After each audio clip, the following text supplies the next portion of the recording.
அங்க யாரோ வர மாதிரி தெரியுது. யாரு? ஆ, அடடே நம்ம சுபின் மாதிரி இருக்கு. என்னடா சுபின் இந்த பக்கம்? எனக்கு ஒரு சந்தேகம். அதான் யார்கிட்ட கேட்கலான்னு யோசிச்சுக்கிட்டு அப்படியே நடந்து வந்தேன். அப்படியா? என்ன சந்தேகம் சொல்லு, நான் தீர்த்து வைக்கிறேன். அதுவா, இந்த உருட்டு உருட்டுன்னு சொல்லுவாங்கல்ல, அப்படின்னா என்ன? அதோ அங்க ரெண்டு காதல் ஜோடி பேசிக்கிட்டு இருக்காங்கல்ல, அத கவனி தெரியும்.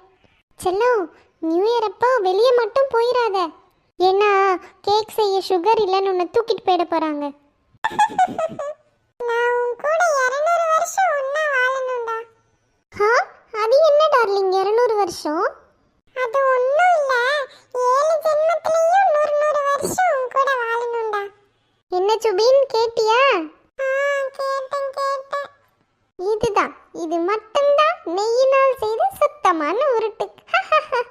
இப்பதானே தெரியுது பசங்க ஏன் சீக்கிரம் காதல் கீதல்னு பொண்ணுங்க பின்னாடி தீராங்கன்னு.